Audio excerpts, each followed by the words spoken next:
One of the most important reasons for why you would practice mark making with your watercolors is to improve your creativity and expression. And it not only improves your creativity and expression, it also improves your control, your precision, and you get to understand your materials really well. So what I'm going to do in this video is show you a stimulus, and the stimulus is a little short video of some waves crashing down. I've got a piece of paper that I've pre-prepared, so it's just got a layer of a lovely warm brown down with a lovely bit of texture on it, and it's on a half sheet. And then I'm going to respond and encourage you to respond to this same stimulus, and I'll play it a couple of times as well as put up a still. These are the 4 tools that I'll be using, and this is a really enormous hake brush, this is a quill, this is a flat edge, and this is a little round. I'm going to be showing you ways to mark make on your page, and that's all we're going to be practicing, purely a mark making exercise. At the end of the video, I'll go through all the colours that I'm about to use in case you're wanting a little more detail about them. So in watercolour, the use of water is incredibly important. I'm going to play you the video now, and then I'm going to begin painting and responding to that stimulus. And the first tool I'm going to be using for my mark making is a hake brush, and all I'm going to be doing with the hake brush is water. And then I'm going to respond further with other brushes that I've talked about and different colours, but always for me a limited palette. I'm going to load up with water and play the video and start responding.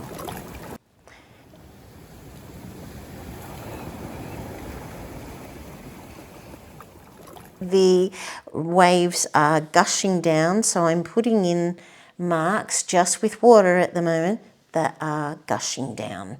And I'm going to just set that one aside and grab some of this magnificent blue. Actually, I'm going to squeeze more out.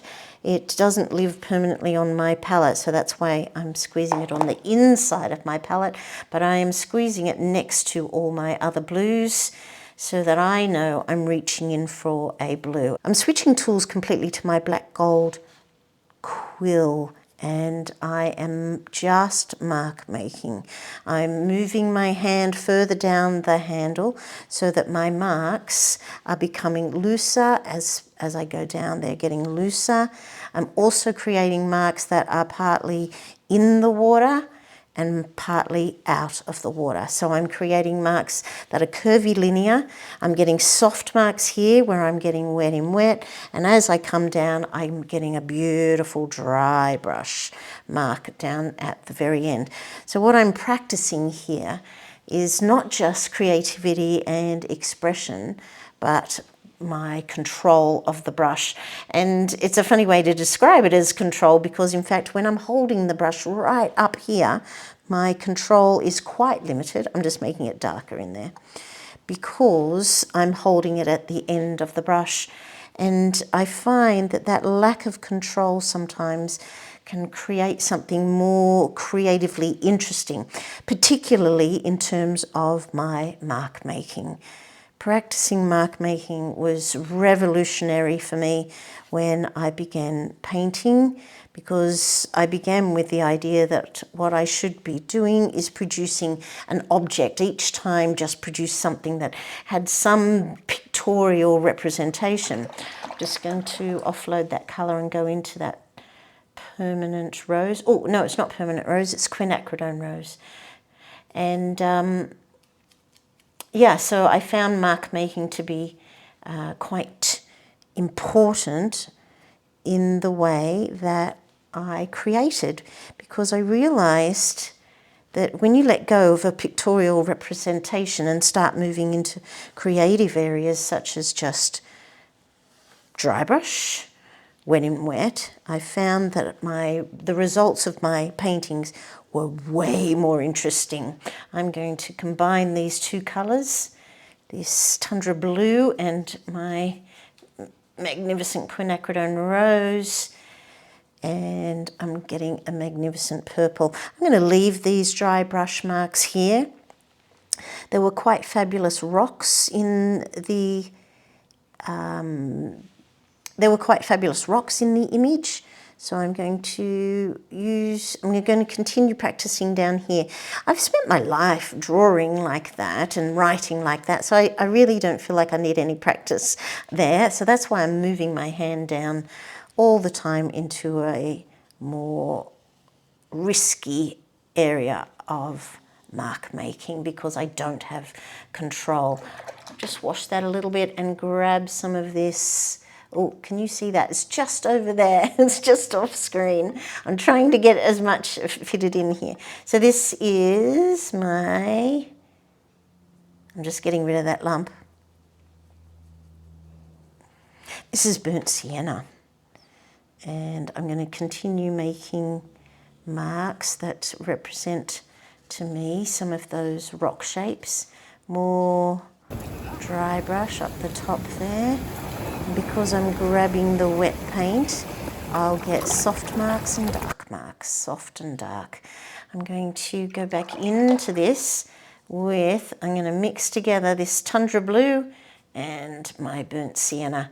So the whole time, a lovely limited palette. Let's put in some darker marks into these whole shapes. They're kind of, for me, representing the rocks and those shapes that were there. And all I'm going for here is to represent for me how it felt to watch the water tumbling down. I feel like it needs a bit of blue up there. I'm going to squeeze out some more of this fabulous tundra blue over here. And the reason why it doesn't live permanently on my palette is because it's a bit overpriced, I think, these schminky colours. They seem to charge a premium for the, I'm just going to switch brushes to get out more burnt sienna from there. The burnt sienna's gone a little lumpy. There's a big fat lump, and I do not like lumps to appear in my painting. Okay, let's move on to more mastery, and let's think about splatter. So easy to get wrong. Just going to see if I can splatter. So easy to go too far with a bit of splatter. I'm splattering into that lovely watery mess there. Oh, that's beautiful. Okay, let's splatter over here into this. It's another type of mark. It's like a version of a dot. And if you've tried using watercolour paints to do dots, you'll know, not ideal. Quite easy to do in acrylic if you buy a particular brush for that purpose. Oh, that was fun. I'm going to go back for my big haka brush. I called it a hake and just remembered what the correct pronunciation is. So I've got this sense of movement going up here, and I'd like to put in something over here, but very, very subtle, because I've got a lovely deep tone here. I'm going to put in a wet mark that's not quite wet enough. Hopefully you can see where the light is refracting off the light of the wet water. That's a little unnecessary, isn't it? Say that twice. And over here, I'm going to put in, what other kind of marks? Thin marks. We've done thick marks, dry brush marks. We've done some dotty marks and some wet in wet marks, so soft edges and hard edges. I'm going to get this lovely mixture here. It's an earthy looking colour. And put in some fine marks. So again, holding my brush right up the tip, and it starts to create a line that is really hard to do with complete control. And I find I am way more creative when I have a loss of control. Moving over into the pinks as I come down, and I am just dragging the belly of the brush along. And I'm going to come out here and end with a dry brush and then go back into that watery one. That's nice.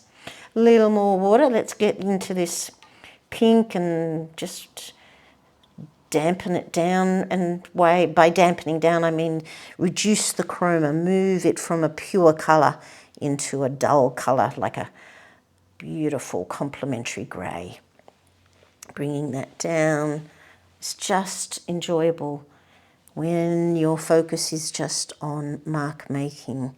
I know I'm repeating the same thing over and over, and in fact, repeating the same thing over and over is how you get good at something. Think about the skills that are learnt via any sort of musical instrument, and that is based completely on practice. So you could think of this sort of mark making as practicing your scales, that all you're doing here is thinking about how interesting the colour is, what it does as it interacts with another colour. You're just skill building, just like when you practice your scales. You're really getting your fingers ready for mark make, ready to be more nimble, and then you get more interesting marks. So I'm going to make a mark and then go into the wet. Make a mark and then join the wet. It's still a little bit wet up there, which is lovely. Make a mark and go in there. Okay, so I've made marks where I've left little gaps, and that's not a mark that I've made, but it's a negative space that I've created. I wonder if I might make that a little more interesting too by going in darker around it. And the whole time my hand is at the very end. Now if I want complete control, I can move down at any moment to put in some more controlled marks. These marks are small marks. Up until this point, they've nearly all been really, really long. One of the ways that you can draw focus is by changing the mark. So everywhere are long, long, long drawn marks, and I'm now putting in short, soft marks, and instantly you're likely to have the focus drawn up here. And I'm going to do the same up there.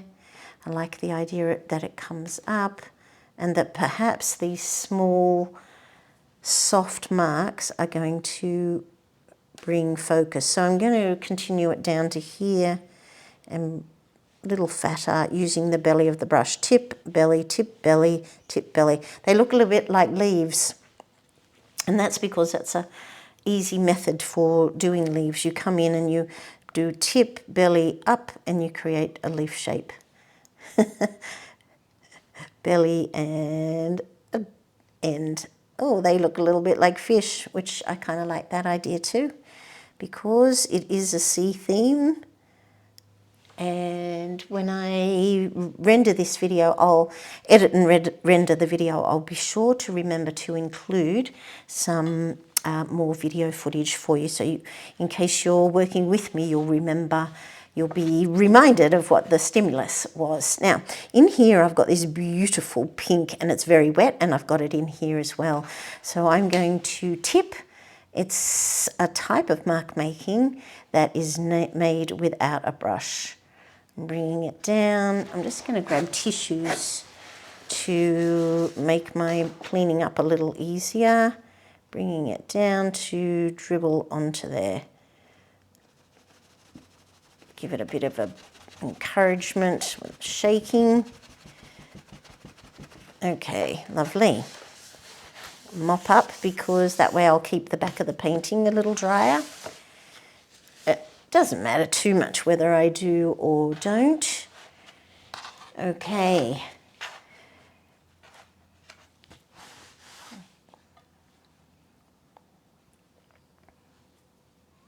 Loading up with some more of that beautiful tundra blue mixed with my burnt sienna.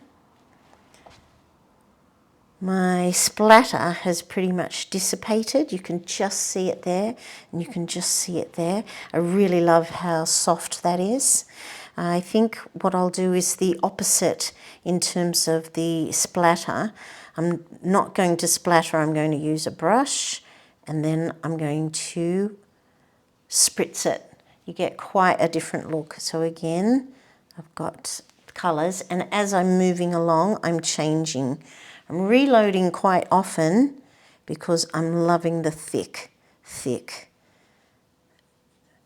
application of the colour, because as you run out, you get a much lighter tone, a little bit of dry brush. I'm going to join them together so there's a little bit of harmony between those shapes and these shapes here.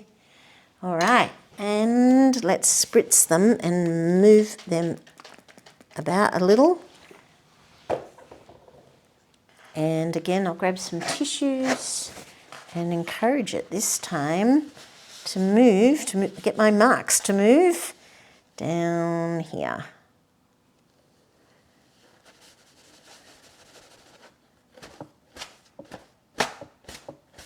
All right.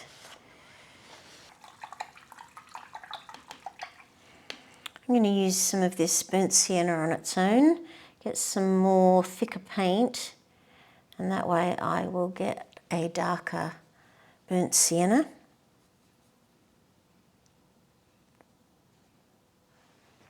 I'm going to darken in here again using the end of the brush to enhance those curved deep marks. And I think I'll redo some of that splatter because I really liked it. And but I'm doing it with a different brush. Don't want to do too much of the dotties. It's so much fun, it's very easy to overdo it. I would love your opinion on that. Did I overdo it? Oh, I don't know. But those white, they're not white, they're open areas, just bothering me a little much. So a little bit of texture kind of breaks them up a little bit. And my eye is drawn a little bit to this line.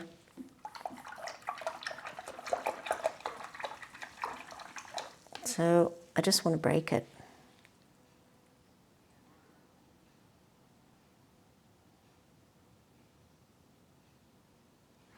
I feel like it's leading nicely down into this area here, and therefore I need a little more interest.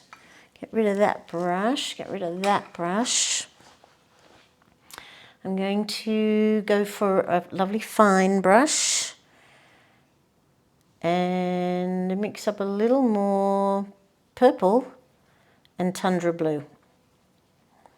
Permanent rose, no, quinacridone rose and tundra blue. Anyway, I'm making purple, red and blue, pink and blue, even better. Now, this is coming down and being quite interesting. So I think what I'll do is, I'm quite close to the ferrule, or ferrule, depending on what you say, which instantly gives me more control. But I just want to add more interest in this area here. But I'm going to make the little shapes I'm creating touch each other. And then I find it's less jarring what I'm doing here. A bit darker there. A bit darker there, there. I'm making them darker. Remembering that in watercolour, it dries 15%-ish lighter. The opposite to acrylics, which dry darker, and oils dry the same. I think that's probably quite a general rule. Okay, I'm creating a bit of interest down here with some different shapes. I'm going to go in with more of that pink. Oh, wow, enormous lump. Just return that to the palette. Therein lies one of the disadvantages of putting all your colours out. Add some pink to those. Add some pink to those. So it's not really doing much to it. Pink in here where that beautiful daub of water is. And I think I might give them some tails, but let's pick up some put some tails because I want them to not appear separated. There's a little flicky tail. That's better, isn't it? Flick, flick. Yeah, and they can have a tail too. Flick. Flick, that's a mark that I have practiced thousands of times. I'm using it for a tail, I use it for leaf shapes, I use it for, if you're painting tiny hairs, a little flick, tiny hairs, tiny, I could use a slightly smaller brush, but I practice that mark a lot so that I can perfect it because it's incredibly useful. This one, grasses, you go the other way, up that way for grasses. And it just really can make a painting so much more interesting. Your mark making really adds quite an amazing level of interest. All right, how's that? Oh, I like this. I think I'll do a little more. Might switch to the brown again so that it's not just pink on pink. Switch to the blue and do some in that one. I think I might put some down here. Do I need more? Yeah, up there. I'm just repeating it. We'll put it into that soft area.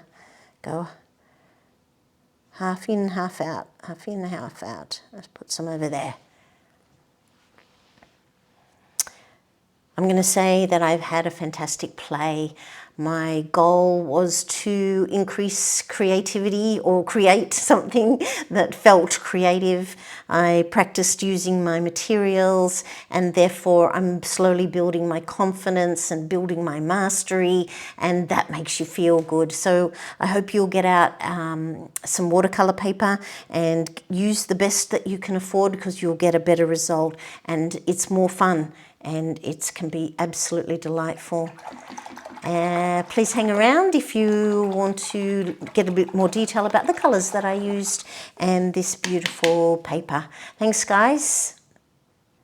Thanks for hanging about to the end to hear about the colours that I used and the paper.